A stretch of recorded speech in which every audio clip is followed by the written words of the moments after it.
Kasih. Saya Syirah Mulyastiawan. Saya Citra Mawati. Saya Dewi Rahmaliani. Saya Maulana Ladani. Saya Satu Doa. Saya Dina Murtiani. Saya Jonathan Prairas. Saya Jadi alasan atau latar belakang pemilihan yogurt karena itu dalam pembuatan yogurt itu mudah dibuat, juga memakan waktu yang terlalu lama dan tidak terlalu mahal dalam membeli bahan-bahannya. Terus yang kedua itu adalah karena bahan-bahannya itu mudah ditemukan di minimarket terdekat. Yang ketiga itu adalah karena beberapa anggota kami itu sudah cukup familiar dalam pembuatan yogurt. Oke, nilai penting dari atau produk yogurt ini itu yogurt yang kami buat itu tanpa penggunaan pengawet. Jadi produk yang dibuat sendiri itu jauh lebih alami dibanding yang dijual di market. Dan yogurt ini juga bisa flavor atau bisa request rasa. Misalkan kita mau ditambahin topping buah segar atau madu. Nilai ekonomisnya biaya produksi yogurt ini lebih murah pastinya dibanding membeli yogurt di supermarket. Nah, selanjutnya saya akan menyebutkan alat dan bahan. Alatnya ada panci stainless, wadah plastik yang sudah disterilkan, pengaruh kayu atau besi, dan kayu tebal untuk mengupas. Nah, bahannya ada 1 liter susu mate dan 550 ml starter yogurt.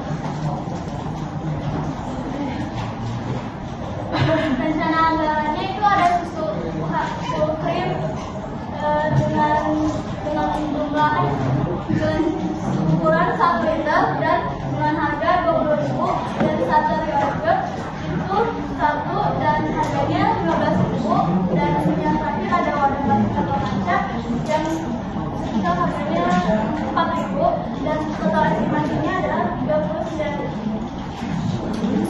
Nah, selanjutnya ada waktu pelaksanaan. Hari pertama merebus susu dan campuran ragi. Hari kedua proses inkubasi dan proses pendiaman selama 8-12 jam. Selanjutnya ada cara pembuatan proses pembuatan produk yang dilakukan di area fermentasi agar terhindar dari kontaminasi bakteri liar dan peralatan bapak. Nah, di sini ada prosedur kerja.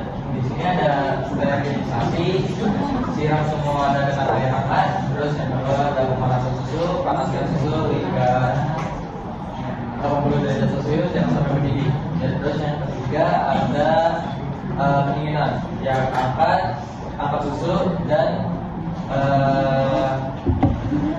biarkan suhunya turun sekitar 40 sampai 45 derajat Celcius.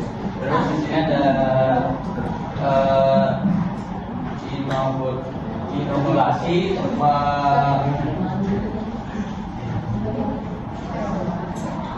Nah, selanjutnya masuk ke tahap inokulasi, yaitu tahap di mana susu hangat tadi dicampur dengan starter yogurt, habis itu diaduk secara perlahan menggunakan alat pengering dan steril. Selanjutnya ada inkubasi, jadi susu sama yogurt yang sudah dicampur tadi itu ditaruh di wadah tertutup dan mudah bergerak, habis itu dilalui pakai kain, didiamin di ruangan dengan suhu yang gelap dan hangat, dengan ruang yang hangat dan saya lagi dengan waktu 8-12 jam.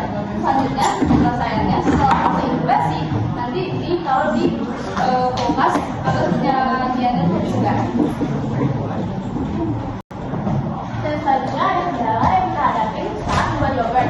Yang pertama, kita sulit banget nentuin suhu si yogurtnya ini karena kita nggak punya termometer makanan. Yang kedua, untuk media inkubasinya kita takut pas inkubasi nggak tahu sedap jadi nggak jadi.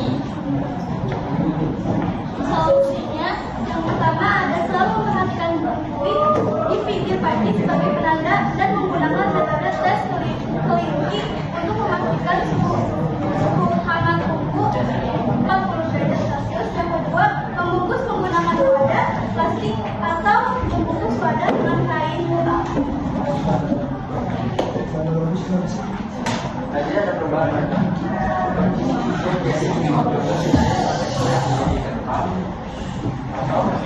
Pada yang menyebabkan asam dan aroma yang khas dan dengan rasa susu yang manis.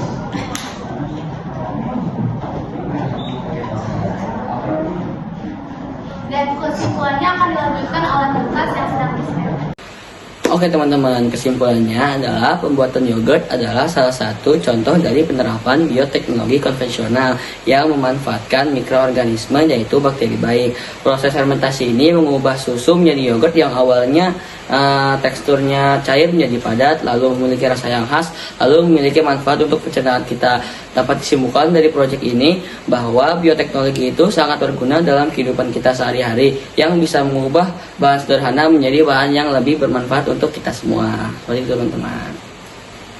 Sekian presentasi dari kami, kurang lebihnya mohon maaf.